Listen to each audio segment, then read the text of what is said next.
हमारे गांव के किनारे पर फुसफुसाते राजों और परछाइयों में छुपा हुआ था काला बाघ। कोई भी उसके पास जाने की हिम्मत नहीं करता था, खासकर रात के बाद। कुछ लोग कहते थे कि हवा में भटकी हुई आत्माओं की चीखें सुनाई देती हैं। कुछ लोग कसम खाते थे कि उन्होंने अनदेखे जीवों की सरसराहट सुनी है। बूढ़ी औरतों की कहानियां मेरे पिताजी मजाक उड़ाते थे, बस बच्चों को डराने के लिए कहानियां, लेकिन वो भी काला बाघ में पैर नहीं रखते थे। रात में नहीं, कभी नहीं। एक लड़के के रूप में मैं अपने दोस्तों के साथ बैठता था। टिमटिमाते लालटेन के चारों ओर भूतिया बाघ के बारे में कहानियां सुनाते थे। हर कहानी पिछले वाली से ज्यादा अजीब होती थी, लेकिन बहादुरी के नीचे हम सभी इसे महसूस करते थे, हमारी गर्दन के पीछे डर का कांटा। काला बाघ में एक अजीब शक्ति थी। यह हमारे सबसे गहरे डरों से फुसफुसाता था, हमें याद दिलाता था कि कुछ रहस्यों को बिना छेड़े रहना ही बेहतर है। राजू अलग था, वह डरता नहीं था, या शायद उसने इसे हम सबसे बेहतर छुपाया। हमेशा जिज्ञासु, वह कहानियों को मुंह बनाकर सुनता था। वह सवाल पूछता था, विवरण चाहता था, सच्चाई को कल्पना से अलग करने की कोशिश करता था। एक दिन उसने घोषणा की, मैं काला बाघ जा रहा हूं। हम सब उसे देखते रहे, मुंह खुला रह गया। ढलते सूरज ने गांव में लंबी परछाइयां डाली, जिससे उसका सिलहूट लंबा बोर्ड दिखाई दिया। क्या तुम पागल हो? आखिरकार किसी ने हकलाते हुए कहा। तुम पर श्राप होगा। राजू ने सिर्फ कंधे उचका दिए। इन सभी कहानियों का कोई न कोई कारण जरूर होगा, उसने कहा। मैं सच्चाई का पता लगाने जा रहा हूं। और इसके साथ ही वह मुड़ा और गांव के बाहरी इलाके की ओर, उस बढ़ते अंधेरे की ओर चल दिया जो काला बाघ था। उसकी हिम्मत या शायद उसकी मूर्खता ने हमारी सांसें रोक दी। जैसे ही रात हुई, गांव में सन्नाटा छा गया। सभी लोग अपने घरों के अंदर रहे, उनके दरवाजे कसकर बंद थे। वे सुनते रहे, दिल तेजी से धड़क रहा था, जैसे राजू के कदम खाली गलियों में गूंज रहे थे। जैसे ही चांद बादलों से झांका, वह काला बाघ के किनारे पर पहुंच गया।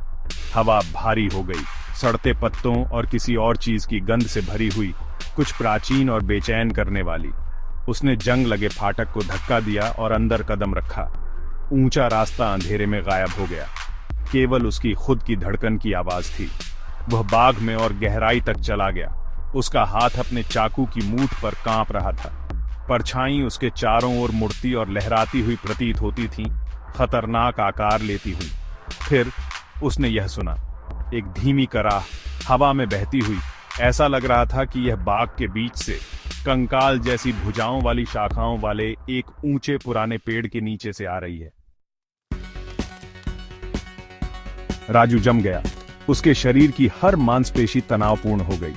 उसकी आंखें इधर उधर दौड़ीं, आवाज के स्रोत को खोजती हुईं, और फिर उसने उसे देखा, एक आकृति चांदनी में झिलमिलाती हुई प्राचीन पेड़ के नीचे। उसने सफेद कपड़े पहने हुए थे। उसके लंबे काले बाल उसकी पीठ पर बिखरे हुए थे। उसका चेहरा पीला और सुंदर, आंसुओं से सना हुआ था। तुम कौन हो? राजू की आवाज सूखी और कर्कश थी। आकृति घूमी और राजू ने अपनी रीढ़ की हड्डी में ठंडक महसूस की। उसकी आंखें, जो कभी शायद जीवन से भरी थीं, अब दुख और क्रोध के कुंड थीं। यह जगह, ये मेरी जेल है, उसने फुसफुसाया। उसकी आवाज सूखे पत्तों की सरसराहट जैसी थी। मैं राधा हूं और मेरी यहां हत्या कर दी गई थी।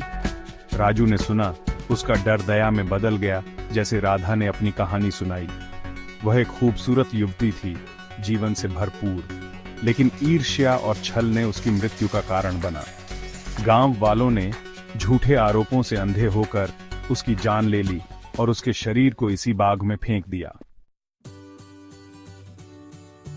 राजू ने गांव वालों के प्रति उनकी अज्ञानता और क्रूरता के प्रति गुस्से का अनुभव किया, लेकिन उसने राधा के लिए भी गहरा दुख महसूस किया, जो उसके दर्द और क्रोध में फंसी हुई थी। मैं तुम्हें शांति पाने में मदद करूंगा, उसने उससे वादा किया, और उसने किया। वह गांव लौटा और उन्हें राधा की कहानी सुनाई। पहले तो विरोध हुआ, अविश्वास हुआ, लेकिन राजू ने इतने दृढ़ विश्वास के साथ राधा की पीड़ा के प्रति इतनी सहानुभूति के साथ बात की कि वे सुनने लगे। वे सब मिलकर काला बाग गए। उन्होंने बाग को साफ किया। उनकी प्रार्थनाएं और प्रसाद राधा की घायल आत्मा पर मरहम का काम किया। जैसे ही सूरज निकला, बाघ को अपनी गर्म रोशनी से नहलाया, भूमि पर शांति का एहसास छा गया। फुसफुसाना बंद हो गया, परछाइयां हट गईं और राधा, वह आखिरकार मुक्त हो गई। काला बाघ अब डर की जगह नहीं रहा। ये एक याद दिलाता है कि अंधेरे में भी हमेशा आशा होती है। एक याद दिलाता है कि सच्चाई और करुणा सबसे गहरे दर्द को भी दूर कर सकती है। और यह कि कभी-कभी सबसे डरावनी कहानियां वे होती हैं जो हम खुद से कहते हैं।